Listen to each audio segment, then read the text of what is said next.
Hello, everybody. Welcome to our AI series. Today's session is going to be led by Eric Detweiler.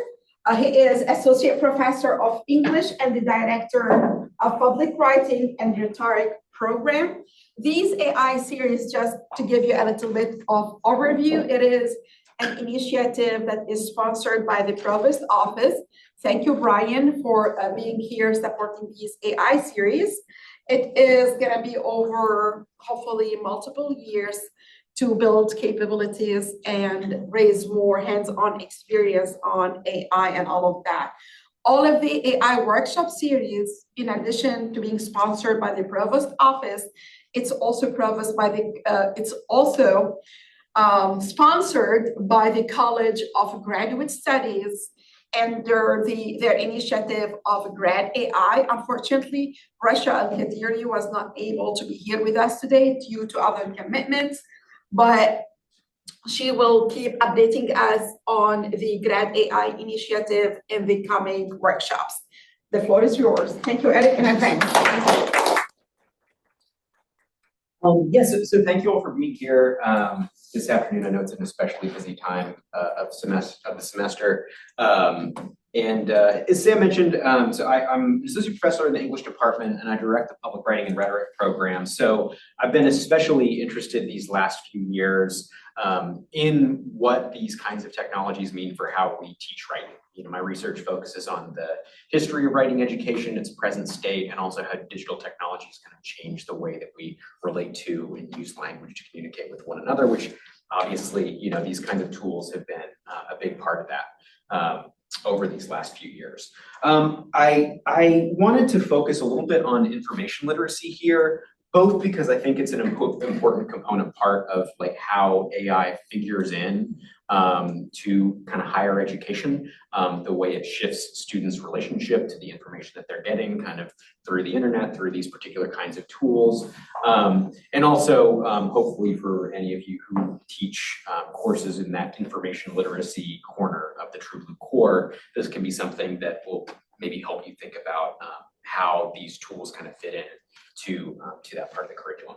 So for the most part today, I'm going to try to keep a brief overview at the beginning, maybe 15 minutes or so, to kind of walk through some context, but then leave the bulk of the time for you to just play around with some of these technologies, you know, against the backdrop of what I'm going to kind of set up for us, and then we'll reconvene at the end to do a little bit of discussion and debriefing. So let's see how I do here with a little clicker. Just tell me. Oh yeah, you can click forward. That's great.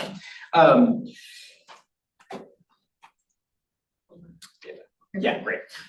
This was just, I just had to throw this up there as one slide. So this is when I tried to start my PowerPoint presentation for this session a couple of days ago. And the first thing that OneDrive or Word Online, or PowerPoint Online in this case, wanted to do was say like, hey, don't you want to chat with an AI technology about how to make this PowerPoint presentation? Which I did not, because I'm sort of finicky about the way I put my PowerPoints together. So I kind of blazed past it. But I think it's indicative of the way that, you know, for faculty, but also for students, these things are so foregrounded in a lot of the platforms that they're making use of. You know, these, as you probably know, these companies have not been shy about trying to join sort of AI arms race and get their tools out there.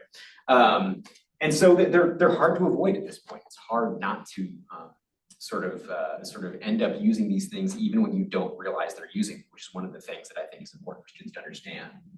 I did want to offer also just a quick note on some of the terms that I'm going to be using today.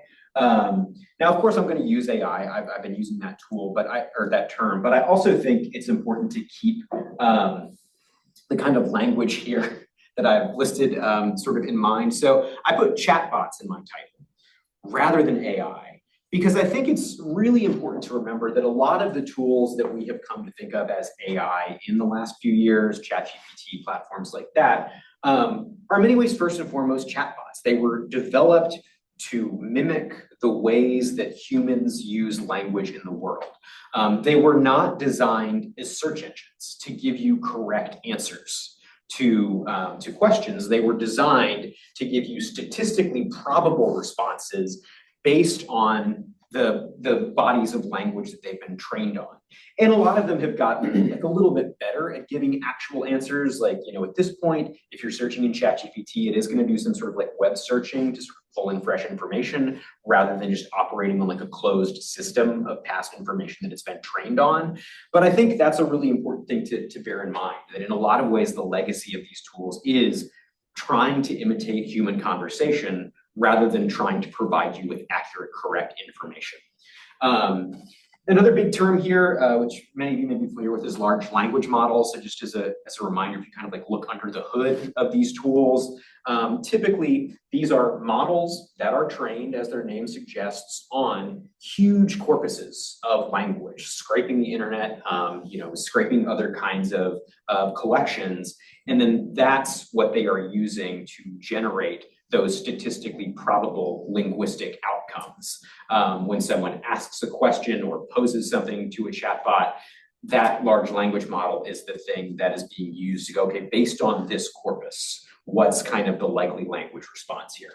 And I say I'm going to try, even though I won't do this universally, to avoid artificial intelligence, because I think that's one of the challenges that in how we talk about this stuff with students. Because I think a lot of students think these things are intelligent, and they're often not. They are operating in the realm of statistical probability.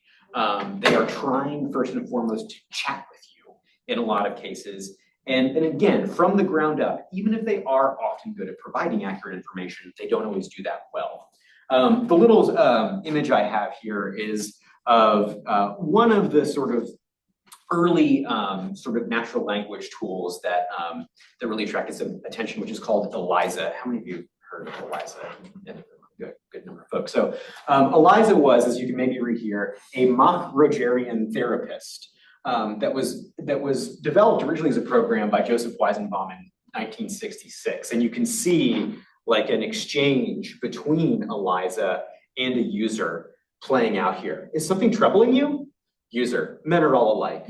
What is the connection, do you suppose? They're always bugging us about something or other. And you can see the sort of like back and forth, the very simple kind of chatbot here.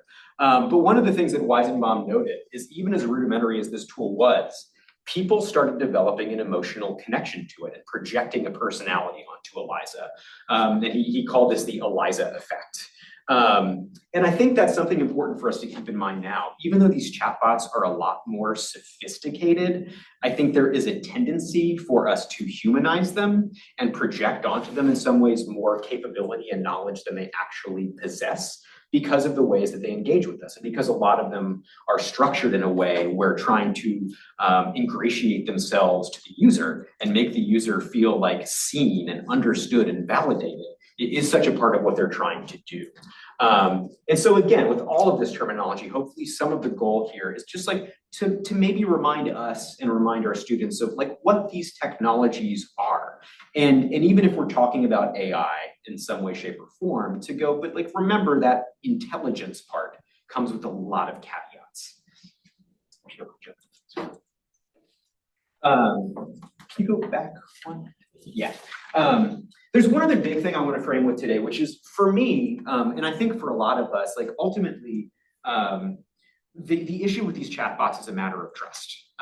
For me, in some ways, I'm a bit of an agnostic or maybe even a little bit of a skeptic in truth when it comes to some of these tools, in large part because the tech companies behind them have in some ways like decided to make humanity a beta test. For these tools. It sort of makes you wish maybe the tech sector had a slightly more rigorous IRB process. But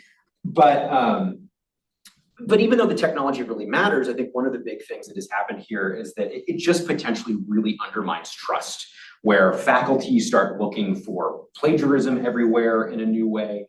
We feel like we can't trust our students. Maybe in some cases you have students going, are faculty using AI to respond to my work in this class? And there's lots of other things, like how much do students trust these chatbots? How much do we? There's the relationship between the companies that make them and the students themselves, like how much sort of like trust or skepticism are those companies investing in sort of student users? It sort of tells you something that these tools often go on sale right around the end of the semester when finals are approaching, in terms of who their user base is and how they're trying to appeal to that base.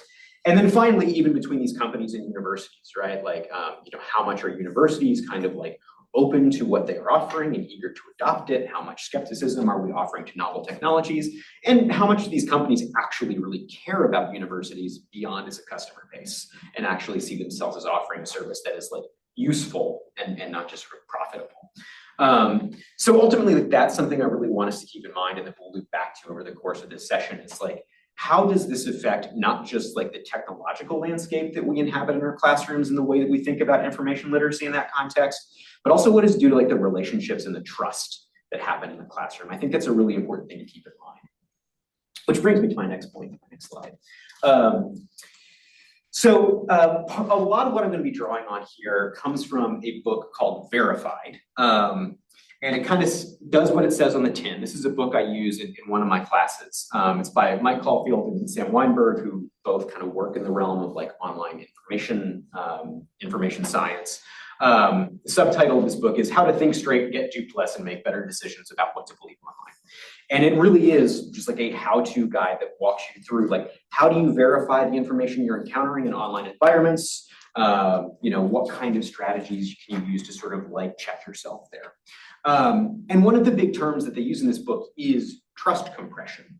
That essentially like the online environments that we inhabit, the frequency and the speed with which misinformation circulates causes this compression of trust. It squeezes who we feel like we can trust, what we feel like you can trust, and it can push people into like sort of an extreme mode of skepticism, and also cause people to sort of like fall into sort of rabbit holes where they find sort of a corner of the internet that is like the one thing they think they can trust and they can't trust anything else.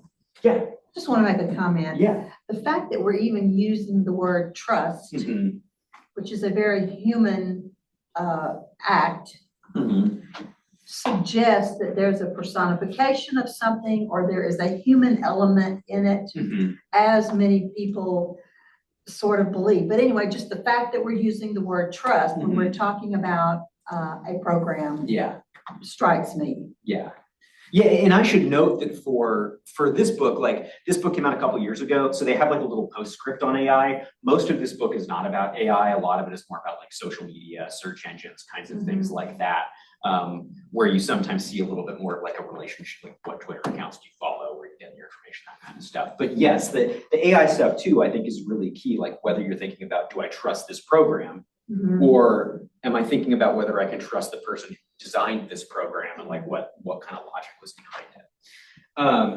But all that to say, like I think that the trust question like really carries over into AI, even though this book is primarily focused on sort of other corners of sort of our digital ecosystems.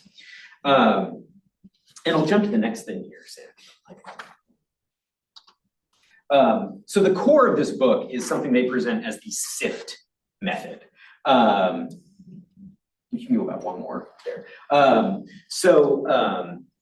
This method is it's an acronym, 4 steps. Their recommendation overall that they like kind of run through again and again in this book is stop. So like when you encounter a piece of information you are not confident about, pause, investigate the source, that's the I, right? Look into it. What is this source? Where did it come from?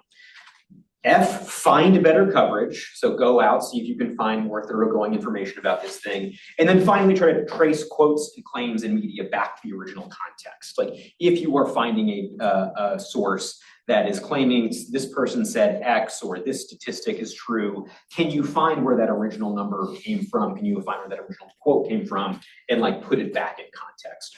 So with chatbots and AI tools, there's some straightforward kind of applications here. Same thing, Michael. Yes. There. So like this was an example, I think, that's fairly straightforward that from earlier this year, where the Make Our Children Healthy Again report came out from a branch of the US government, and it was quickly discovered that there were a lot of fake citations in this report. The kind of thing you may have encountered in your classes or even in your own experiments with these tools, where they will make up statistically likely sources. So like I've seen this, I teach a video games class, and I've seen a couple sources pop up in papers where it's an actual author who writes for a website, it's a title that looks plausible, it's an actual website, and then at the end, there's a URL, but if you paste that URL in your browser, it doesn't go anywhere. It is just a statistically likely URL based on the kinds of sources that exist around the games that students are writing about. But the title isn't actually real. The author may be real, but they didn't write that thing, right? All that kind of stuff. And so in this case, you can kind of apply the SIFT method fairly straightforwardly. Stop, look at that citation, Google it, check it out, investigate that source, see if it exists. Maybe it just doesn't, and you see, okay, can I find better information about the claim that this source is making? Can I find a place that counteracts it? Or can I actually trace that source down, and is it real? And if so, what does that mean? And then again, sort of tracing claims and quotes in media if that source does in fact exist. But here it's pretty straightforward, right? And I think a year or two ago, this was a common way to be able to check this stuff out, was to sift, find the fake citation, realize it doesn't lead anywhere, and that could be sort of the end of the path. But this has gotten more complicated since then, as these tools have gotten a little bit more sophisticated. And so I'm turning to two recent examples here that I think usefully point to what I'm going to have you all do here in a little bit. One is a recent study done by the BBC, and they did this sort of massive study of AI assistants and found that about 45% of the time, there was at least some misrepresentation of the results these AI assistants would give about news content. Now this number is like down from the last time they conducted kind of a smaller scale version of this study. These tools have gotten a little bit more reliable, but it's still just like a little less than half the time they make some sort of mistake or misrepresentation in what they present to the person who is querying them about these news stories. And there's a couple little like key points that I pulled out on the slide here. I'm going to link to the full report later if you want to look at this in more detail.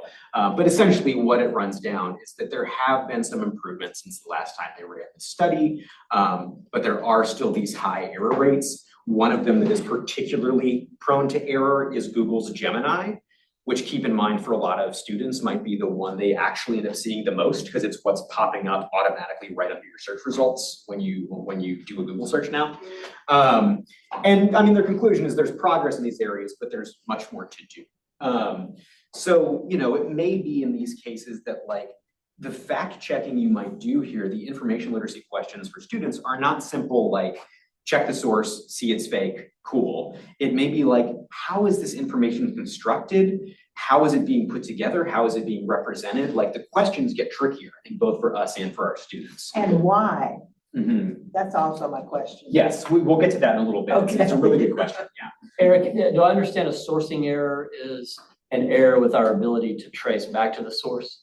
Or is it just a falsehood? With that study, we'll dig into it in a little bit when I get you guys sort of set up what I'll do next. But they trace a few different things. One is a projection of overconfidence, that these tools tend to present information with a greater degree of authority than is actually merited. And another one is like a sourcing issue. Sometimes there will be sourcing issues with these. That's not the only thing, but those are two things I think we're salient for today.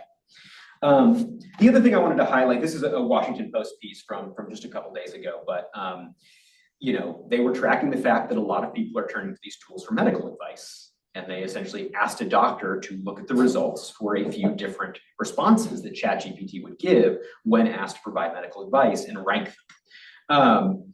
And essentially, like if you look through this piece, and again, I'll give you the link to this, that doctor ranks them from 10 out of 10 to 1 out of 10 across the like set of examples that he is given.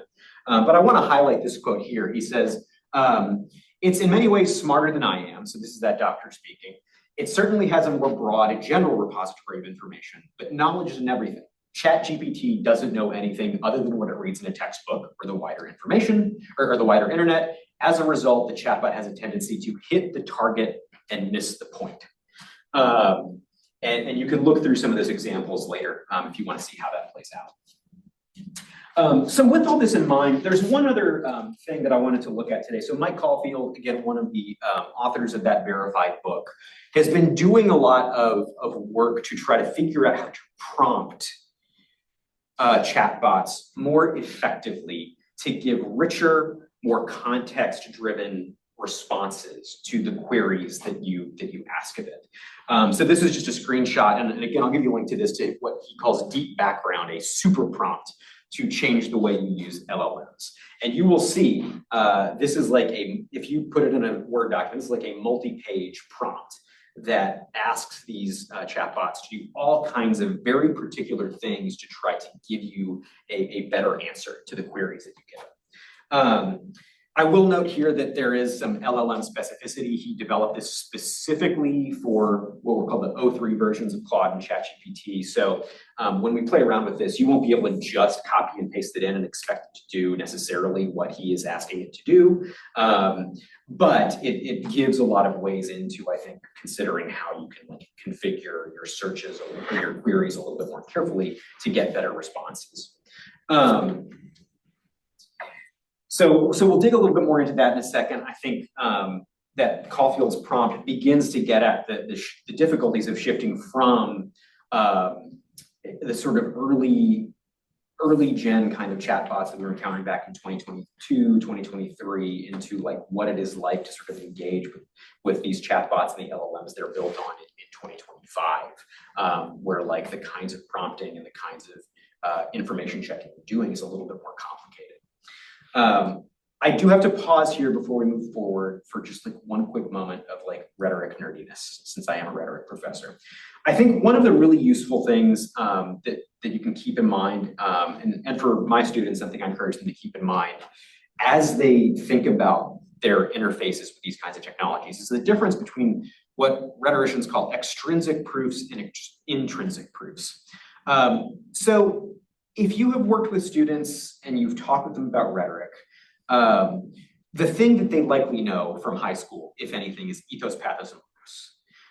And if you know those terms, like it's like appeals to character and sort of morals, appeals to emotion, and appeals to logic.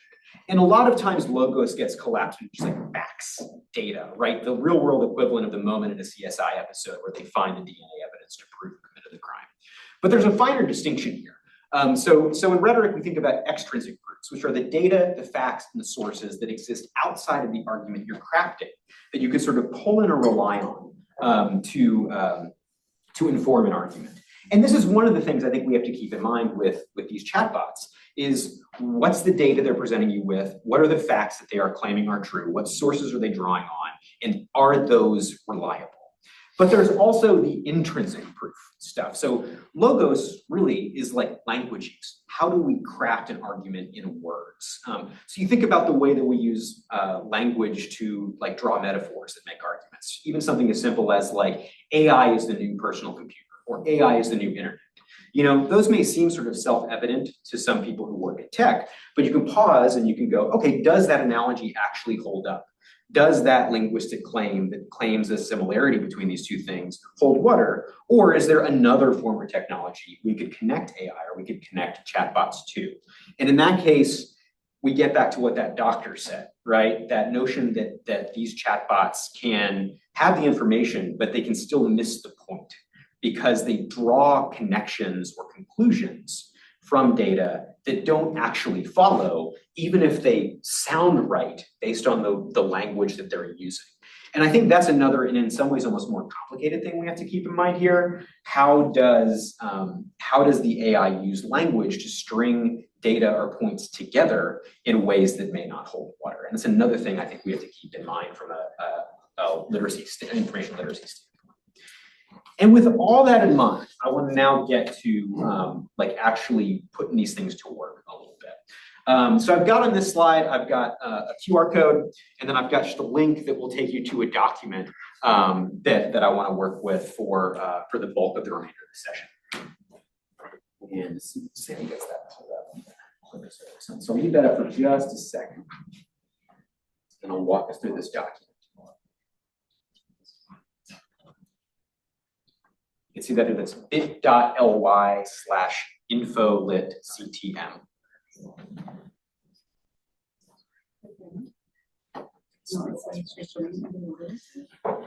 You may have to scroll down. There should be like a link you can click a little bit below. Here, I'll go ahead and click through here.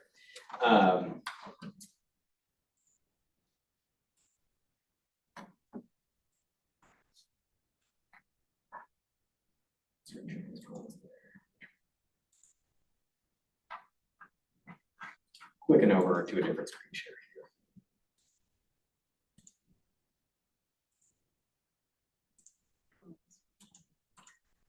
So when you type that in, you may get something along.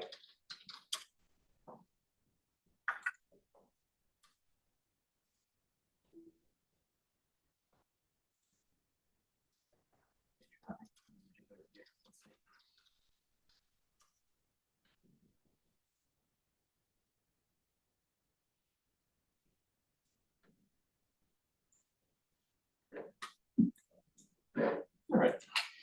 Let's see what we can do here. Anyway, you should ultimately get to something that will look like a Microsoft Word document.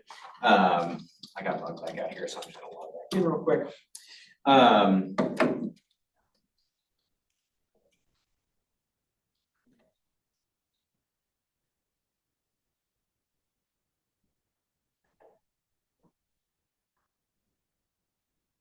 right, there we go. And you should see, you may get something of a wonky screen when you initially type in that link, but You'll have like this. you should see a link there that will ultimately come up and should show you this document. So here's what I've got in this document. Up at the top, I've got some instructions. I'll talk you through those in just a second. But below that, I've got a list of sources. So you've got a link to that Washington Post piece, to the report that is summarized in that BBC piece I showed, a link to a Substack post where Mike Caulfield talks to what he calls his SIF toolbox. There's also that report that I mentioned earlier. There's a couple other links for my field that I won't get to in detail, but if you're interested in digging more into sort of the write and study side of this stuff, these last two are relevant. I've also listed out a couple of chatbots that you can use for the activity that we're going to do. I put Grammarly AI at the top. That is now rebranding as Superhuman. I will leave that name aside for discussion purposes. But because you should be able to log into this with an MTSU single sign-on and ultimately get to a screen kind of like this. And then if you open up a new doc up here at the top in Grammarly, you should see this little write with generative AI option over in the corner on the right-hand side there. And you can kind of query it and chat with it down at the bottom there. So that's one option that, you know, if you got an MTSU single sign-on, you should be able to access. You can also just use Gemini. If you just want to like Google something and see what Gemini pops up, that's another easy option. And I listed a few other options here if you want to use those. Yes, yeah, I can drop the link in the chat. And then down below that, I have Mike Caulfield's deep background prompt that I showed you guys earlier. So you will see, this is a thorough, he asks these technologies to do a lot of things. And that's why they won't necessarily work automatically with all chatbots, because it is really specifically tailored to the logic of those O3 models. But you can scroll through it, and I would say like even pick individual selections, see how Caulfield is sort of structuring his prompt here, and pick out little bits of those for what you all are going to do next year. So here's what I'm going to ask you all to do. In just a second, I'm going to ask you all to just get into groups of like 3-ish pairs or quartets, and a pinch are fine. I think in the room here, we might just all gather in one. We've got some breakout rooms set up for the Zoom that we can sort you all into depending on how many people we've got in the Zoom there. And then I'm going to ask you to just come up with a topic that your group can research. So I would say think about something that maybe is somewhat related potentially to a topic that at least one of your group members might teach, and try to keep kind of your students' perspectives and potential workflows in mind there. You may not want to work from like a faculty mindset here. You may want to work from a student mindset to think about like, what are the information literacy hiccups or sort of road bumps that students might hit as they're working with these tools. Would you mind dragging that over just so I can see my instructions there and saying thank you. And then just pick one of these text generation tools. So again, the easy ones, you can just do Google searches and look at those Gemini results. You can hop into Grammarly AI and I'll set it up so that if one of your group members wants to like share their screen and take kind of the lead and other people kind of chime in as you see fit, and just test out some of these searches. As you go, what I would ask you to do is try to pinpoint a piece of information or a claim in the result from the chatbot that you could apply Caulfield and Weinberg's SIFT method to. So again, that's the stop, investigate, find better coverage, trace the claims. And then I would also look for places where the chatbot like draws a conclusion or a connection that may not be warranted, or that you may at least want to interrogate a little bit, where it's not just an isolated datum, an isolated fact, but it is actually like a connection that you could draw. That's sort of like hitting the mark but missing the point thing.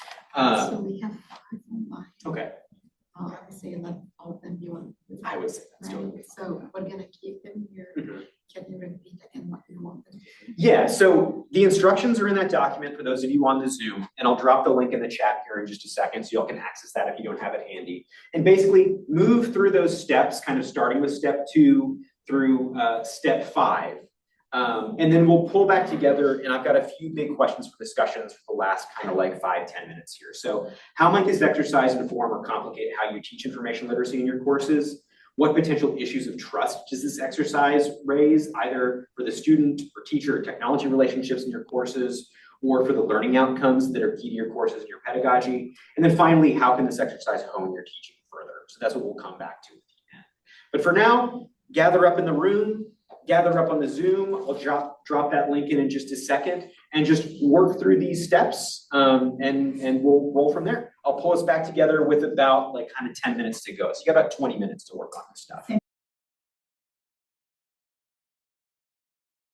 We got about 10 minutes. We'll just give kind of 5 minutes to each group. If you can just sort of like talk through what you all kind of dug into, and then what are your initial impressions of these 3 questions? How might this inform and complicate how you would teach information literacy? What kind of trust issues does this potentially raise? And how can this exercise help when you're teaching further, which I know may look very different across different disciplines here. But Zoom group, do you mind starting us off? Sure. Does anybody want me to- So we looked at our question. We wanted to research about different studies as to whether it makes an impact whether students read on the screen or they read something in their hand, right? And how that impacts their developing skills for K through 8, which was Deanne's question. And so we all 3 of us, we used different chatbot models. And what we found was that we came up with the same one open access article, academic article that we could get to. And all roads seem to lead to there pretty much. As far as the 3 questions, I think that for me, just going through that exercise and seeing that there's one academic article that students could get to that way. That is one avenue that they could go, but then also they have to be in the library, right? In the library databases and pulling other forms of research to be able to craft the arguments that I'm having them do, which takes a bit of concern away from me. I mean, I know that that's the way it works, but it still becomes overwhelming sometimes when I'm going through it, and seeing that again was very helpful. I don't know if anybody wants to add, Michelle or Deanne. The only thing I guess I would be wondering on the side that I didn't do is if I had put in, could you just make me up some extra sources or something like that, prompt it to do something like, being that it was an assignment, and see what it would come up, if it would produce something else, and if it was legit looking enough that, I don't know, I'm not a teacher, so I don't know, a professor at all. So, but would it go somewhere? Would it go nowhere? Would it, all of that. So that's the only other thing I think and then we all had different levels of trust of the AI too. That was very interesting. Yeah. Yeah, that raises some good points I can circle back to time allowing, Michelle, or I'm happy to follow up with that afterwards. Cool. Deanne, did you want to add Alright. anything? I was just going to say that I am personally pretty distrustful of AI. So I was happy to see this where it actually did come up with some good sources. And I was using ChatGPT and it seemed to summarize pretty correctly.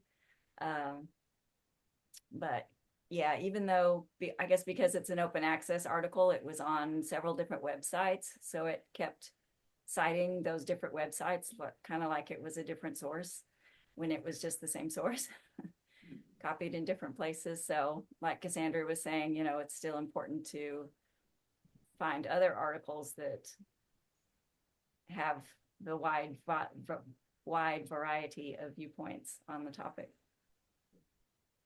Yeah, thank you all for that. Yeah, and let's jump to our group in the room here with the time we have left. So what came up for you all in terms of what you kind of dug into and what you found in terms of these 3 questions? Can you share what you were commenting about Sure. in the classroom? In the classroom. With students? So I guess where we started was we started on pilots and mental health, which was your topic. Sorry, I don't know your name. Robert's topic. And originally it came back with I think the first source we got was something called Delta Psychology, which I looked into the website a little bit more, and it was kind of a business that looked like they used AI to make some of their pictures. Like you can always tell those AI generated Studio Ghibli looking pictures to kind of sponsor its psychology reports and stuff like that. And so we used your prompt and dug a little bit deeper, or I guess the Caulfield prompt, really the first paragraph, which was your suggestion.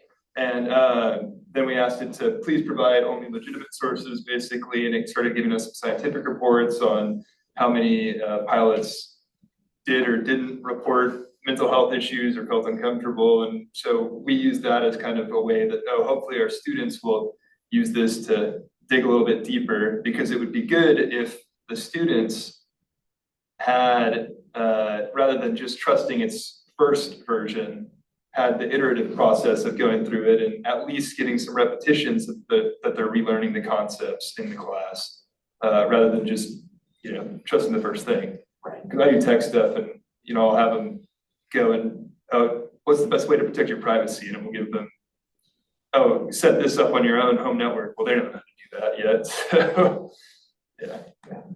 Fair enough, yeah. Other follow-ups on those questions or kind of from what you all found? That's kind of as far as we got. Yeah, and Sorry. I think you all got to some great initial stuff here, though. Is like one of the things that I think both groups noticed is the way that AI tools can just replicate the same problem that you used to have with students, where they're just going to click on the first link that they see in Google when they search for something. Whatever site has been search engine optimized in such a way that it is going to get pulled in first by some of these tools, like students may take that as like the top reliable source, right? And also because it's scraped out of the content, even of the original website, where that source may exist, there can be even a little bit more sort of ambiguity for students. And they may take that as just like, all right, well, artificial intelligence said it is so this must be the case, and not even notice the sourcing. And it takes that teaching to help them learn to go deeper. And I mean, Michelle, to your question earlier, like these tools have gotten in many cases better at not making up sources, in that, like, I may have mentioned this earlier, but like the most recent version of ChatGPT, at least if you're just signing up with a free account, now actually does some web searching when you ask it these kinds of questions. It's not just that closed box. So it will pull in real sources. But with all of these, what tends to happen is like the longer you keep the conversation going, the more the guardrails start to fall off. And I mean, you've seen this with everything from like contributions to suicidal ideation around these chatbots that have been in the news, other places like that, where like you can push them to a point where they can start fabricating stuff for you. But they've gotten a little bit better at not like putting that on the front end. Nevertheless, there's all these places where, in terms of whether it's a legit source that students, you still want them to like actually dig into and understand what the nature of it is, rather than just seeing a secondhand summary with like a little link at the end. Or whether it's a source that might be questionable, or it's a conclusion that is drawn from a real source but doesn't quite hold up. Like these are the places I think we can keep kind of pushing ourselves a little bit, right? Like a lot of this stuff, as much as it is novel in its presentation, replicates some of the same problems we've seen with sort of like older technological cycles. There's of course new ones that come up. But I would just say, like, as you're digging into this stuff, hopefully the resources in this document will be useful kind of jumping off places. And as you're thinking, especially for your spring courses, where kind of information literacy fits in, like hopefully this has been a place where you can sort of think a little bit more, revisit these questions and consider with where these technologies are now, like what does that mean for what you're asking students to do, what you're okay with them using these kinds of tools to do, and where you want to try to direct them to sort of different resources. So again, thank you all for being here at a very busy time of the semester. I am happy to continue to chat about this stuff anytime. So my email address, I'm not hard to find on MTSU's website. My email address is pretty easy to find. So please email me, Eric Detweiler, if other questions come up. Otherwise, thank you again for taking your time. Such engaging and informative presentation, and this is going to be the end of our AI series for this semester. Stay tuned for the start of the spring. We have some already on the book. Enjoy the rest of the semester and see you in the spring.